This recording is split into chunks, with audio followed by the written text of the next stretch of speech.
So item 18 is the Deputy Director's report for the Los Angeles County portion of the South Coast District, which is a listing of the waivers and immaterial amendments and immaterial extensions for the district. Now, we did receive the late letter objecting to the 3 waivers in the Venice area involving the demolition of the older residences and construction of these new residences, and you heard this morning from these folks who were objecting to these. And again, they're objecting on the grounds of community character issues relative to the loss of these smaller bungalows into larger residences. And as I mentioned, the conversion of these from these smaller, quaint little bungalows to these larger, more modern residences has been occurring for a long time. And it was, this issue was argued and in the context of the Venice LUP, and was a number of development standards were incorporated in the LUP to deal with this issue. So we don't believe there's any Coastal Act issues involved here, and we recommend the Commission vote and approve the consent, not vote, concur with our determination on the Executive Director's report. Thank you. Commissioner Mitchell. So not specifically on this, but I had a question related to a de minimis waiver and I don't see it in here, relative to the homeless shelter, St. Joseph's homeless shelter in Venice. Yes, we've been working with that group. They came in and requested an exemption request at first, and we found out that there's a future development restriction on that site requiring all development requires a coastal development permit. So we work with them, and we're continuing to work with them on a de minimis waiver. We have not received that application to date, but we have been in contact with their attorney who's doing this pro bono and trying to move that along as quickly as possible. So it's not on this agenda. So it's my understanding that this is a plexiglass wall that is. It's a little more involved in that.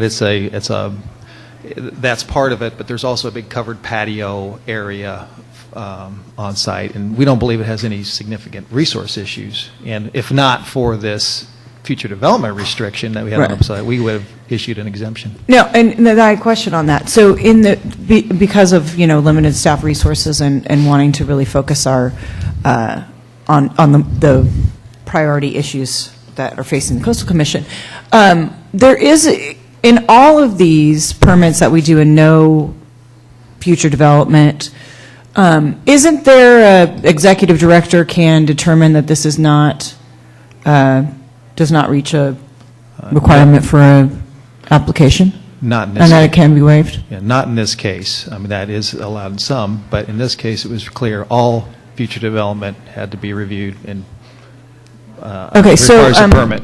As a policy, do we put something? I mean, just because it seems to me, and again, I don't know the details. I'm just, a little context here might be helpful. In that when St. Joseph's was originally permitted, it was quite controversial in the community, and the Commission required this condition to ensure that there's no change in intensive use or any other structures would be put in there that would modify that use. And so there was a lot of concern at the time, so they put a very restrictive future development condition on there.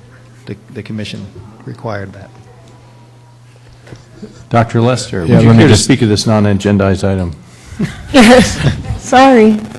Let me just add that in following up on your earlier question about this matter, I checked with council, and there is this future development restriction, which is very clearly limits my discretion to do that sort of thing. And so I don't have any legal ability to determine that no permit's required here. I do have the ability to determine that we could waive permit requirements under this condition, and that's what we're doing to streamline this process as much as we can. So is waiving the same as the de minimis waiver? It's just that's the only outcome the only option that's possible. I think that is the most efficient streamlining mechanism we have, given the action of the prior commission to impose that condition. Okay. And then I'm sorry. No, and then so as a policy going forward, was this a special circumstance, or is that in a lot of our permits? Because it seems like, there should be some. The future development restriction is used frequently on matters that, as Jack said, apparently this one was controversial. I don't have any history with it. But when we have a controversial matter, the commission will often apply this condition to make sure that any future activities on that property or that project come back to the commission for review. The commission doesn't have to impose that condition, but it often will. It's more of a threshold issue, I mean, I understand, but minor project. So thank you so much for this non-agendized item and the information. Yes, The Mr. one Melzer? Coastal Commissioner, thank you.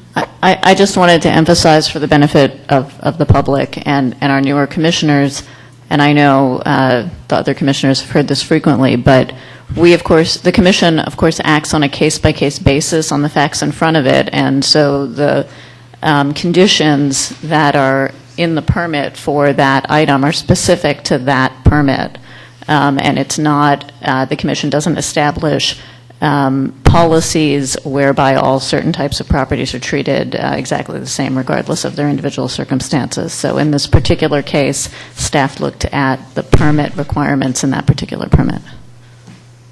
Thank you. I do think that it's worth this conversation. I appreciate it because we are looking for ways to expedite limited, minimal issues, and so it's interesting that this one was caught by an earlier condition placed on the project, the one that we're referring to now.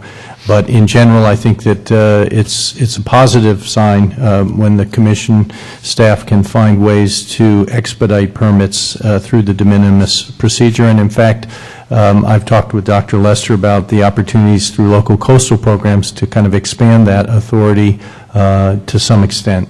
And that we could talk further about that at another time. Yes, and I would just add in this case, it's another good example. If there was an LCP in place, we might not be having this discussion.